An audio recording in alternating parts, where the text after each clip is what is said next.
Roth isn't tax-free. Traditional isn't tax-free. IRS conditions decide when tax treatment may matter. Before comparing investments, separate the account label from the timing of possible tax consequences. The labels matter, but neither label answers a personal choice by itself. Erica, the premise is wrong if the debate starts with which one wins. A traditional individual retirement arrangement may allow a deduction now, subject to rules. A Roth individual retirement arrangement contribution isn't deductible, and qualified distributions follow their own rules. That's a timing comparison, not a trophy case. Here's the kitchen table version, Erica. One route can put a tax question closer to the contribution. The other can put a different tax question closer to a later distribution, but the word can matters. Filing status, income, plan coverage, age, timing, and actual account terms can change what a person needs to verify.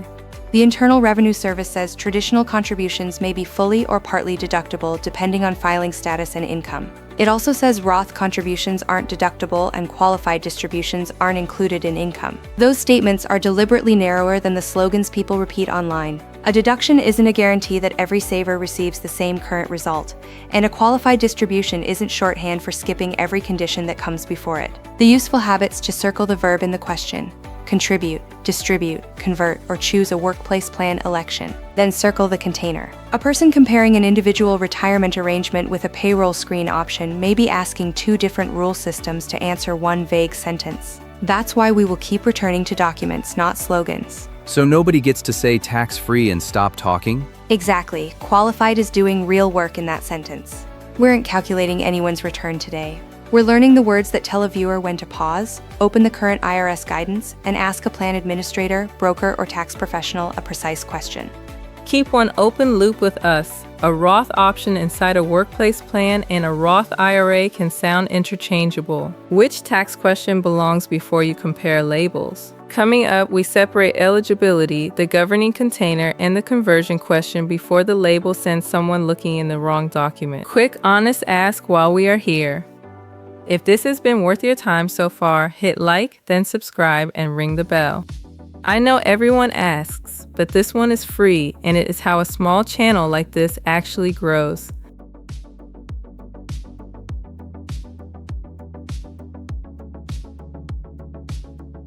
Before anybody picks a label, the rules get a vote. Professor Ferreira is here to help us keep the vocabulary straight while we ask what a contribution or withdrawal actually requires. I want the uncomfortable version. If I like the Roth idea, can I just use it? No, the label isn't a permission slip. The IRS says Roth IRA contributions require taxable compensation and modified adjusted gross income within certain limitations.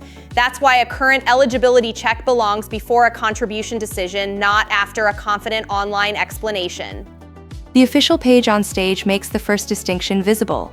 Roth contributions aren't deductible, and qualified distributions aren't included in income. It also points readers to the current contribution and limitation guidance. That's a source-finding lesson, not a cue to infer eligibility from a video. And a withdrawal isn't one universal event. A distribution can have different treatment depending on the account, whether it's qualified, timing, and exceptions. That's why the useful sentence to bring to a professional isn't "I heard Roth is better." It's "here's the account, here's the event, and here's the rule I don't understand." But if I put after-tax money in, the rest is automatically harmless. And that's where I reclaim the question. The word qualified carries conditions. A taxable distribution before age 59 and a half may face an additional tax unless an exception applies. The details are why current guidance belongs in the conversation. A rule can hinge on facts a short video can't see: the particular account, the reason for the distribution, the timing, and whether an exception is relevant.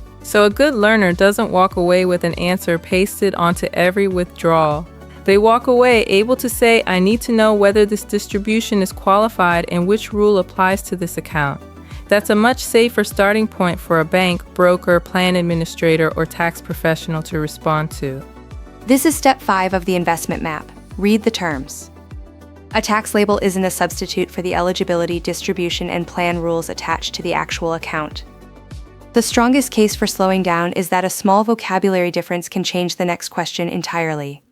Nobody is behind for needing that translation. A contribution, a rollover, a conversion, and a withdrawal are different actions. Naming the action before asking for help is already progress.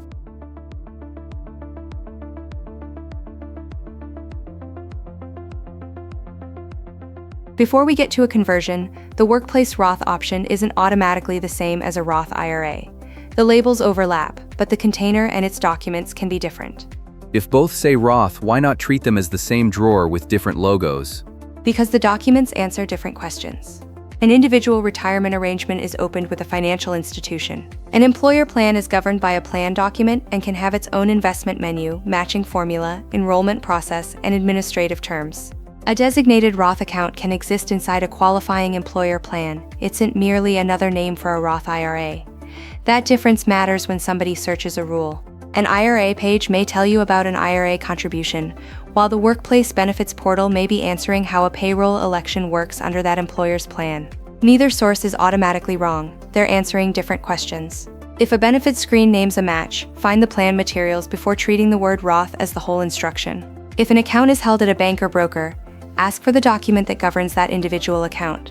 Mia is our composite workplace plan reader. She sees a match, a pre-tax line, and a Roth line on one benefit screen. The first question isn't which line sounds smarter. It's what the plan offers, what the employer documents say, and where she should ask about her own contribution choices. So employer Roth skips Roth IRA income limits? No, I asked the wrong container question. Plan terms still govern the employer account, and the shared word Roth doesn't let us move a rule from one document to another.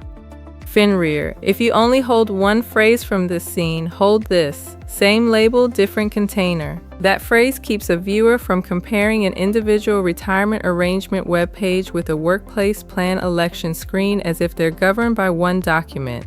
Before you accept an answer from a label, ask, which container governs the option in front of you?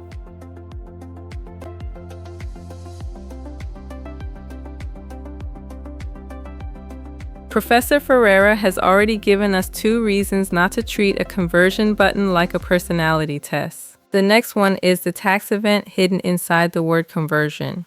A conversion isn't simply moving a label. The Internal Revenue Service says a conversion to a Roth IRA results in taxation of untaxed amounts in the traditional IRA and is reported on the applicable IRS form. That means a viewer should slow down before assuming the action is neutral this year. Then conversion means Roth is better later, so pay the toll now. No, that's a claim about a personal future tax picture, and this channel can't see it. A conversion may create a current tax question. It may also involve records, basis, timing, and account facts. The honest move is to model the question with a qualified tax professional before acting, not to turn a general concept into an order.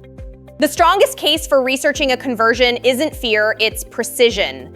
Ask which amount may be taxable, which records matter, whether a workplace plan is involved, and what current year effects a professional needs to evaluate. Those questions are useful even if the final answer is wait, proceed, or use a different route. A conversion can be discussed in plain language without pretending it's a transfer with no tax consequences. The facts a reviewer may need can include where the money is held, whether amounts were previously taxed, what action is proposed, and what else is happening in the same tax year. The IRS describes untaxed amounts as taxable in a conversion and identifies Form 8606 for reporting. That's a reason to bring complete records, not a do-it-yourself filing. That's the part I wish more explainers said out loud. You don't need to become a tax professional to know when a tax professional should see the whole page. The kitchen table version is to write down the account, the action, the year, and the question before you press anything. And Cynthia, that's your lane. I'd get the decimals wrong because the point isn't a back-of-napkin tax estimate. It's identifying the facts a qualified reviewer needs before a conversion is treated as a clever trick. Good. The conversion button isn't a prize wheel. Professor Ferreira, thank you for keeping the conversion question attached to the current tax year. The useful exit's not a prediction, it's a written question for the person who can review the full facts.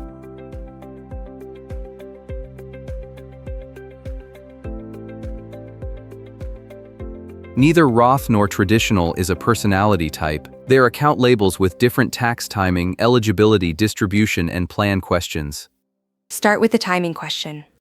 What's being compared now and later? Then identify the container, an IRA, an employer plan, or a designated Roth account inside a plan. The answer should come from the current document that governs that container, not from a label alone. And if the question includes a conversion, write that word separately. It's not just another contribution. That list isn't an excuse to freeze. It's a way to replace a vague question with a useful appointment. A plan administrator can explain plan terms. A broker or bank can explain the account's available features and documents. A tax professional can assess personal tax facts and a proposed conversion. Then Roth wins if I expect higher taxes later? Not as a rule. That's still a prediction, not a personal fact. A viewer may compare possible tax timing, but the strongest case for either route has a real downside. A traditional route may defer tax questions rather than erase them, and a Roth route may require tax now while eligibility and qualified distribution rules still matter. The trade-off isn't only about a headline prediction. Cash flow, employer plan features, records, contribution eligibility, future distribution plans, and a household's other tax facts can all change what deserves a closer look. Education can tell you what to bring into that conversation. It can't responsibly tell a stranger which route fits their return. That boundary isn't evasive, it's how the lesson remains useful and honest. Professor's verdict. Don't choose a retirement account label because it sounds permanent, clever, or universally tax-free. Choose the next question. That's how an education video becomes useful without pretending to be your advisor. The premise is wrong one last time. The best label isn't the best answer. The best next question is the one that gets attached to the governing document and the person who can see the full facts. If this helped you turn a tax slogan into a real question, subscribe to Investing Explained. Next, we will read the tax forms and records a taxable brokerage account can create. Last question, which document would you need to open before treating a Roth or traditional label as an answer? Take care and keep the account label attached to the rulebook that actually governs it.